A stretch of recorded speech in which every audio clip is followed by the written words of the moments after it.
بنای خوای گەورە و میهرەبان، السلام علیکم و رحمة الله وبرکاته. ئاگاداریەک بۆ هەموو لایەک بەیانی ڕۆژی عەرەفەیە. ئینسانی مسلمان ڕۆژی عەرەفە وەک ڕۆژەکانی تر نییە، چونکە گەورەترین ڕۆژە لە دیوانی خوای پەروەردگاردا.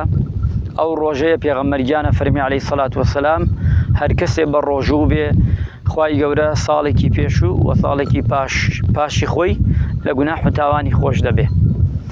ئەو ڕۆژەیە پێغەمبەران عەلەیهی سەڵات وەسەلام دوعایەکی شیرینیان تیا کردووە، ئەبێ ئێمەی مسلمان و ئیماندار ئەم دوعایە سبەینێ زۆر بڵێینەوە: لا إله إلا الله وحده لا شريك له له الملك وله الحمد وهو على كل شيء قدير.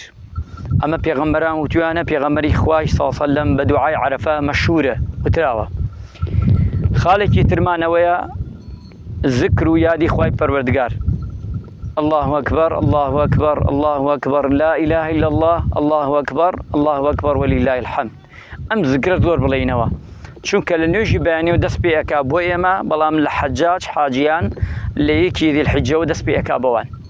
لە هەموو شتێکە ئەمە بڵێینەوە، بەردەوام ئەم ذیکرێ بڵێینەوە، دووبارەی کەینەوە و زیاتریش بڵێینەوە، چونکە لەگەڵ ئەو دوعایە شیرینەی پێغەمبەرانە عەلەیهی سەڵات وەسەلام. ڕۆژی عەرەفە بە چیوە مەشغوڵ بین؟ بەوەی کەوا قورئان خوێندن، ذکرکردن، یارمەتی هەژار لێ قەوما و سەدەقە واتە دوعاکردن، شەو نوێژە فەرزەکانمان، ئەمانە زۆر گرنگە، بە تایبەتی یارمەتی هەژاران و لێ قەوماوان، چونکە ئەم ڕۆژانە چاوەڕێیانەوان، چاوەڕێی هیمەتی من و تۆن. بزان ئێمەی ئەهلی ئیمان و ئەهلی ئیسلام چەنێ سەغین دەتوانین لە ڕۆژی عەرەفەدا یارمەتی هەژار و لێ قەوما و داماو بدەین. خاڵێکی تر لەو خاڵانەیە لە ڕۆژی عەرەفەدا ئەو کەسانەی کە خاوەنداری حەیوانیان هەیە بتوانن یارمەتی ئەو خەڵکە بدەن بە گوێرەی ئەندازەی خۆیان، بۆی ئاسانکاری بکەن، بۆی قوربانی ئەنجام بدەن.